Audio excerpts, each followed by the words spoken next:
Snoop recently did an interview on Drink Champs. I don't know if you got a chance to watch it, but in that interview, he pretty much discusses the fact that he is going to do a collaboration with Bad Boy between Death Row and Bad Boy, and that he never had any issues with the Bad Boys, and that he always had love for Puffy and all this. So I just wanted to get your take on that. Yeah, that might be true. He might have, relationship. I like what he said about his sons. I'm for that. That's a great response. I didn't know that. That's some new information. I didn't know. I knew their sons wouldn't play at UCLA together or was there. His son was there for a short time. And Puffy's son got in a little trouble and got kicked off the team. But I didn't know they'd been friends and been cool since the age of 6. That's cool. Nothing wrong with that.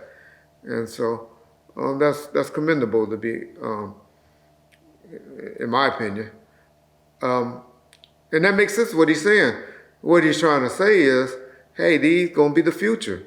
They're gonna be the ones taking care of Bad Boys in Death Row. And so if that's what they wanna do and they're gonna be working together, then yeah. But what do we wanna hear from Death Row and Bad Boys other than a greatest hit album? Tell me, other than a greatest hit album, what can they do?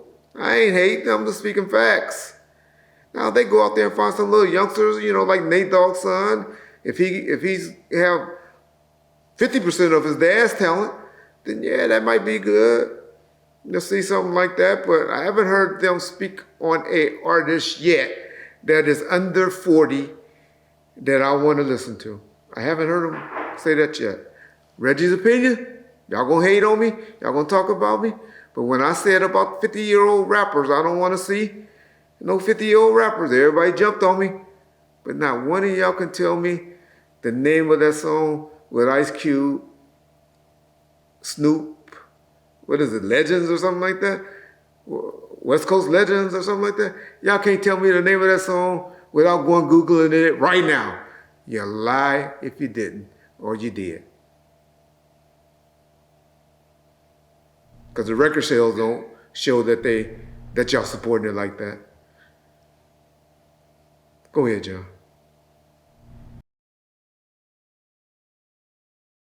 Do you feel that Snoop never had an issue with Bad Boy even when Tupac was there? He always claims that he didn't want any drama, that he didn't want to participate, and that he didn't participate. But obviously there's some footage out there, there's some audio out there that says otherwise. What do you think? Well, we know Snoop's trying to rewrite history, y'all. How you don't have an issue with somebody that did a pop shot and fired shots at your trailer? He didn't say in the interview specifically Biggie, as he's trying to say now, that he would do a song with. He said he was talking about people on the East Coast. I was there, I saw the interview, I know the interview. So now they're trying to rewrite history and say, he said right there that he wouldn't have a problem with Biggie. That's not what he said. He said with people, artists on the East Coast. Now, Biggie was an artist on the East Coast. So in his mind, he could have been meaning that, but he didn't say that. John, ain't there something else out there? Well, we all heard about the diss song. I ain't gonna speak on it because I can't find it. But y'all done heard about it. Y'all done heard people say that Snoop did a Biggie or Bad Boy diss song. All right. But John, there's something else out there that's just as big. I'll let John speak on it because I'm tired of coming off as the hater. I'm tired of it. John, you tell it. Yeah, so in this clip, it's directly after the MTV Music Awards in 1996 with Tupac and Snoop. And you'll hear the interviewer ask that both of them if there's ever a dream to record an album with Puffy and Bad Boy. Tupac immediately shuts it down and says there is no dream to record anything with them. And Snoop says, this is our family over here. Basically agreeing with Tupac that there is no dream to record anything with them. So that just shows. Can you envision a day when, y'all, if not get together and make an album, just peacefully coexist? There's no dream of making an album with Biggie and Puffy, or none of them. We're not sweating it like that. This is our family We over peacefully here. coexist. And I just wanted to say, that's 2 to 3 hours later after the Angie Martinez video. So maybe he had a change of heart later on, But like I just explained to y'all, he never said Biggie and that Angie Martinez artist. He said that he would record with East Coast artists. And as Pac always told y'all, he told y'all hit him up. What? I don't have a problem with the East Coast. I have a problem with certain motherfuckers on the East Coast. As I'm sure he had problems with certain motherfuckers on the West Coast. Did we forget about Badal? All right, we won't bring that up. But y'all know, we forget about that little issue, right? Ice Cube, Badal, he took offense to that. So he had an issue with Ice Cube at the time. But, okay. Okay, speaking of the MTV Awards, can you tell me a little bit about the trip that you went to with Tupac and Suge and everybody to attend those MTV Awards, and then give me some details about the after party? Well, let me say this right now, John about to get mad at me. Reason why we're repeating a lot of this stuff, because we never did it on video or on camera at Bomb First. So I know y'all done heard it. Art spelled it out very well with the boys from Jersey, the two guys with you know, I only disagree with about 2% of what they said.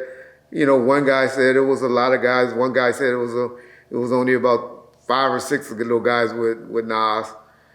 I think he misspoke there. But other than that, Art and them did a great job on explaining that. But yeah, after the award show, well, prior to the award show, Pac had a couple of run-ins. He had a run-in with LL. LL was trying to holler at him. He wouldn't acknowledge LL. LL Cool J. He wouldn't even speak to him. LL kept trying to get his attention. He ignored LL.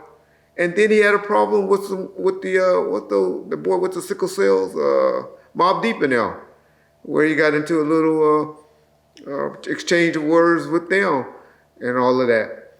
And so, yeah.